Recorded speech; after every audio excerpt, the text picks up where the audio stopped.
Welcome, everybody. Boy, fierce urgency of now. Dr. King was a journalist. We didn't know it, but that's what we do too. And I'm so glad to hear you invoke that phrase.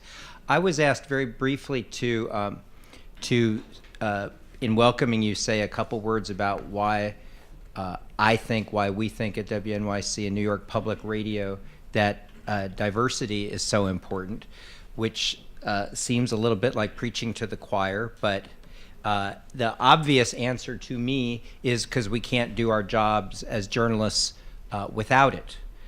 There is a world of nuanced things to say about this. Some of my colleagues will say, Jim, you're unlikely to say any nuanced things about anything, but basically, if you don't know what's going on and you don't understand language and actions and signals and you don't know how to communicate with people because you are operating in a bubble of homogeneity, then you can't do your job as a journalist. Your curiosity as a news organization is inevitably going to be limited by the life experience and perspectives of the people in your organization. So you'd better do everything in your power to minimize those limits. That's why this is also important. And I think we understand that here, and I think we try to do our best in hiring, in our coverage, in how we talk among ourselves and how we talk with our audience. But now I'm quoting Brenda as opposed to Dr. King, we can always do better. We have to always do better, and we have to do better in big things and in small things. In big things like a project that Karen is currently leading, how to tell the story of the whirlwind of change that a real estate boom is inflicting on Brooklyn. Every word you choose, do you call it gentrification or what, is so critical to telling the story well and to listening to the people who have stories to tell. And in things small, like my colleague Rebecca, who I'll introduce in a second, her email yesterday pointing out as we were out collecting Vox on the street about David Bowie's death, she sent an email to everybody that said, black people like Bowie too. Which I believe we had more or less overlooked in our collection of voice. Changes. I'm sorry? Yeah, Bowie liked black people too. That's an excellent point. He had excellent taste in black people. So, I hope that our welcoming you here is and spending some time together tonight is a way of advancing that cause of continually trying to do this job better. So now let me introduce the folks who are going to come up onto the stage and talk a bit. I think if I understand that their topic for 10 or 12 minutes is really about how an awareness of race permeates their work, honestly. Jami Floyd is the local host of All Things Considered on WNYC 4 to 8 every night. You may ask, what is she doing here? Well, we made an exception for tonight. Jami is a New Yorker by birth. She was raised listening to WNYC on the Lower East Side. She has like the great resume of all time. She went to UC Berkeley for law school. She was a White House fellow. She was a public defender in San Francisco. And now she's slumming at WNYC, more or less, after interviewing people who range from Murley Evers Williams to Rod Blagojevich. And I believe that's an entire spectrum of people. Rebecca Carroll is the producer working here on a special year-long project that we have raised the money for and organized to do, trying to lead through WNYC's platform some very complicated, hard conversations about race. She's working with Karen currently on this project about race and real estate in Brooklyn. She has a BA in Black Literature and Literary Journalism from Hampshire College and was a W.B. Du Bois Fellow at Harvard. She also can drop a few bold-faced names. She worked for Charlie Rose, but she also worked for Henry Louis Gates.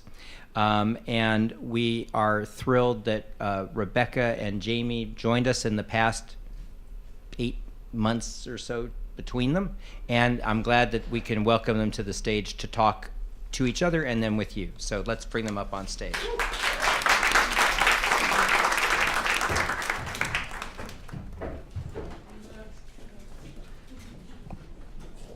Hello. Hello. We hardly need this. Yeah.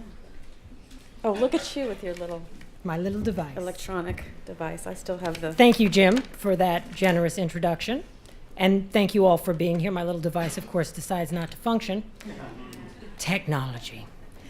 So I want to, of course, thank Brenda for bringing us all together and for beginning what I hope will be a continuing partnership in this room and in this city, and inviting us all to be here together and starting us on a path of togetherness.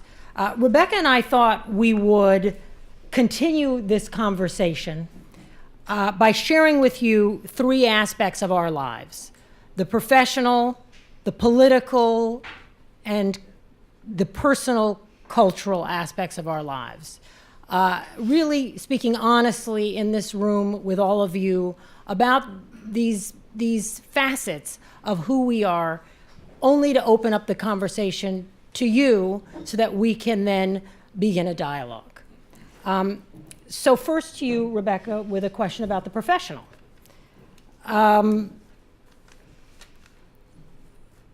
Why are you here? That's my question, really. I mean, Jim explained to us what you're doing. You're not going to here. set that up at all? You're just No, gonna I'm say not. why? I don't think I need to. I feel we've connected, we've bonded. We sit in the same newsroom. I feel her energy coming in my direction. And so Jim gave you a nice introduction, but I want you to tell us why you're here. Why are you at WNYC? What's your purpose in public radio?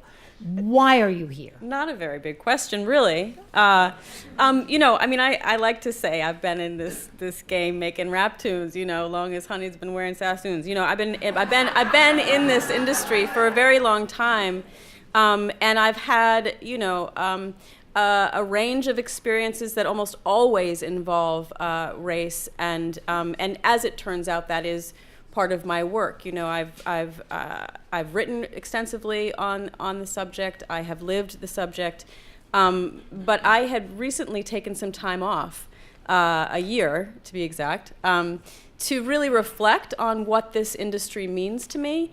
And so when this opportunity came up, which was presented to me as a producer, which kind of brings together a lot of my skill set. I have written, I have produced, I have hosted, I have worked in television and film and online. So it was nice to sort of think about it as a producer, but then to think about having the opportunity and the autonomy to really look at race in a focused way. It was sort of like, well, let's just call this what it is. That's fantastic. In every other job I had, it was kind of like the underlying thing. Like I was the race expert, unspoken, right? But this was like, this is what it is. You're going to look at this issue. It's going to be how you see it through your lens. And I really, at a time when, our most beloved public intellectual is Ta-Nehisi Coates, when the most powerful social justice movement is Black Lives Matter, at a time when the most present social media presence is Black Twitter, I saw it as an opportunity to make this time not just a moment or a movement, though the movement will happen if we do it right, but to really be, a guiding force on a paradigm shift. And who better to do that than New York City and WNYC? Excellent. That's why I'm here. Okay, now I get to ask you. That is why she's here. And you will have an opportunity to follow up on that. So we're going to keep this tight so that we can get to your questions as well. Okay, so you covered the OJ trial 20 years ago. 20 years ago. And you're also producing a documentary on OJ. And next month, the highly anticipated miniseries American Crime will air on FX. Why has this story, why does it continue to fascinate? Why does it continue to resonate? And what does it tell us about race in America then and now? Can you believe that was 20 years ago? We're still talking about OJ? All right. Now, first of all, I am not producing this documentary. Ezra Edelman, who is an Oscar-winning documentarian who works on sports stories. So he always works on stories that are about the intersection of sports and race for the most part. He is making that documentary. I'm just consulting. I was dragged in, kicking and screaming. I think the reason first of all, there's the mystery of it. Human beings, we cannot stand a story that we do not have the answer to. That's number one. Even putting aside the race question, there's that factor. But there is the race question. And when it comes to that O.J. Simpson story, there are unresolved, deeply painful for the American public issues of race and gender. Because let's remember, there were, when that story unfolded, issues of what went on in that household between O.J. Simpson and Nicole Brown Simpson was her surname, even though they've tried to say her name is Nicole Brown. And those continue to be deeply unresolved. So that when we get to the Zimmerman trial 20 years later, Trayvon Martin, we have the same deep fissure in the public opinion reaction to that case. And so when people say to me, what has changed since the O.J. Simpson trial, it breaks my heart to have to say, not a hell of a lot. And I could go on now for another 20 minutes or 20 years about the O.J. Simpson case, and I won't. But I think that's why it continued. We can talk about it more if anybody wants to, either in the Q&A or afterwards, milling about. But I think that's why it continues to resonate, because there are so many things that are unresolved in the fact pattern and in the larger not so much economic, but the socio-political questions that the case dug up. And really, it's not just that case. There's case after case after case after case. I got into this business to talk about the professional. I got into law because I cared about justice. You know, I was born in 1964, 10 years after Brown versus Board. And my parents had cut out the clipping of the lawyers, Thurgood Marshall and the other team of lawyers on the courthouse steps and put it in a frame on the bookshelf. And so I grew up thinking those lawyers were smiling for me. So I thought, I'm going to become like those lawyers. I'm going to be one of those lawyers and fight for justice. And I became a journalist because I was tired of seeing black men paraded across the screen on the nightly news, local news, by the way. And I'm going to change that by being a journalist and covering black men we're talking about, in a different way. So I had a reason for becoming a lawyer. The O.J. Simpson trial took over that took, for a year, that was what we did in journalism. That became journalism for a year. And when you get into journalism, you start to realize we don't have a whole lot of control over what we're doing in commercial journalism. Other factors control what we're doing in commercial journalism, which is why I'm here at WNYC. Okay, enough said about that. Okay. You're up. You're next. Oh, I'm up. Right, Yeah. I'm up. Oh, right, I'm up. Okay, so then we're moving on. That's the professional. We're going to move on now to the political/cultural.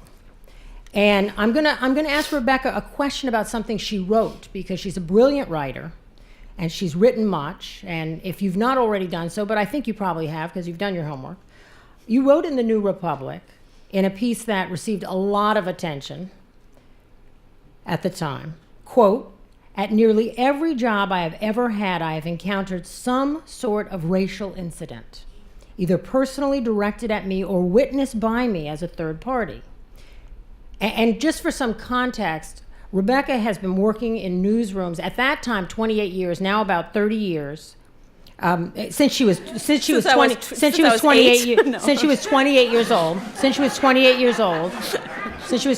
old. So a good long time. And she said earlier, in broadcast, in print, but she's really worked across all platforms, right? Yeah. And that means you've seen a lot in terms of racism. But then she writes in the article, I love media. I love media and I'm not leaving the industry for good. So my question for you is, why do you love this business? Why do you love media? You're young, you're gifted, you could do a whole lot of, because I just said she's been doing ancient. She's ancient. Just that I was ancient. You could do a lot of things. What keeps you in it? Why stay? Well, it's sort of like the question of why do you live in New York? Because I live in New York. Like, where else would I live? But media is like a place where everything, every voice, every art, every idea, every moment comes together. It's what's happening in real time, what's happening in history, it's what's happening in the future.